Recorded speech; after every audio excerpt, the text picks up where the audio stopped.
guys, I want to say that this review is spoiler free. What's going on, guys? Christian Hannah here, and I just got out of the theater from seeing the 2020 The Grudge. I'll basically talk about the premise of this movie and what I think about it overall.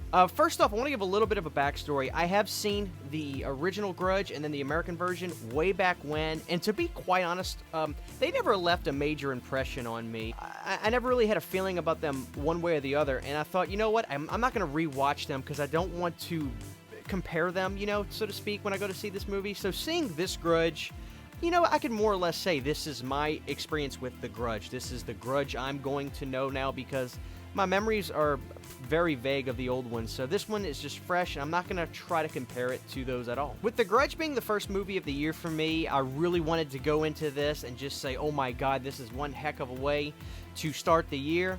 And while I'm not incredibly disappointed, this film didn't make a major splash for me, but there are things I like and things that I was a little let down with, and let's talk about that. The interesting thing about the opening scene of this new Grudge is once I watched it, it instantly triggered back the memories of the old ones, which isn't a bad thing per se, but I was just like, okay, so this is definitely going to feel very much like The Grudge, which that's the name of the movie, so I guess I'm not too surprised. Once this movie kicks in, it's interesting because you almost feel like this movie is going to be like this flashback type thing where you've got a scene in the past, and you go to the present, then you go to the past. I was kind of nervous. I'm not a major fan of that type of storytelling with going back and forth like a seesaw, but basically, you get behind this main woman who is this detective, and she's trying to figure out what's going on with this house, and the house is where the evil lurks, and that's where the disease of the Grudge, if you will, is at, and it's been brought to this house in America, and whoever gets in this house basically is infected by it, which is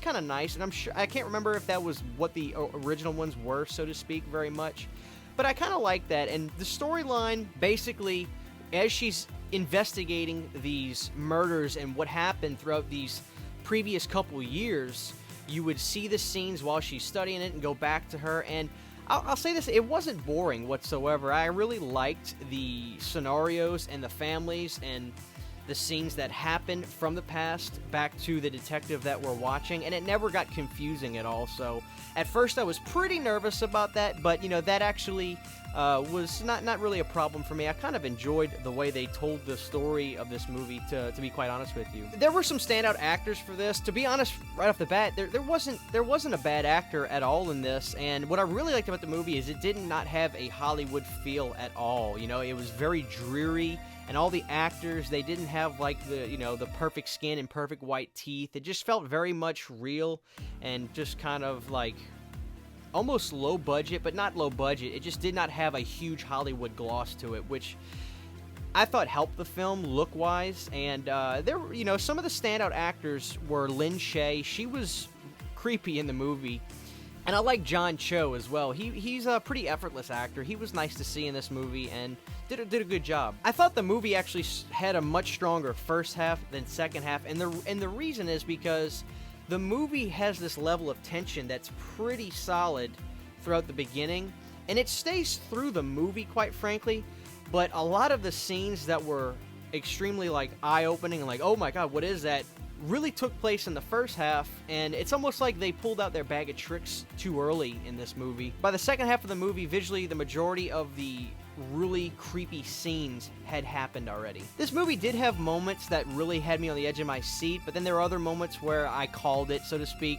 There are jump scares in this movie. I wouldn't say it's completely overlaced with them, because there are some really good tension-filled moments that they got me, surely, but I'm also a sucker. One of the things that were slightly a letdown for me, being a musician, was the music really didn't elevate much, unfortunately. A lot of the tension and the suspense is in the house, which was a great setting. The house was really interesting. I really liked it. To me, it was almost like a main character of the movie. I don't know if that was intentional or not. I would assume, a lot of design went into the house because it was lit really creepy. It looked a little bit older, and it actually, you know, really, that's where most of the tension built in this movie, was when our detective goes to the house where all these murders had happened. So overall, I would give this movie a C. You know, it did make a massive splash for me to start out the year, but, you know, I was entertained for the most part, and, you know, while I won't rewatch it very often, I'll probably get the Blu-ray because I'm a physical media collector. It's not going to be a heavy rotation movie for me. So I would honestly say either or. You could go see it in theaters, or you could just wait for it to come out on Blu-ray. Either or, but I definitely think it's worth a watch, but it didn't leave this massive impression on me. It was just more so entertaining than anything. So I do give this movie a 6.3 or 4 out of 10, you know. But guys, once you see The Grudge, please drop a comment below. Let me know what you think about the movie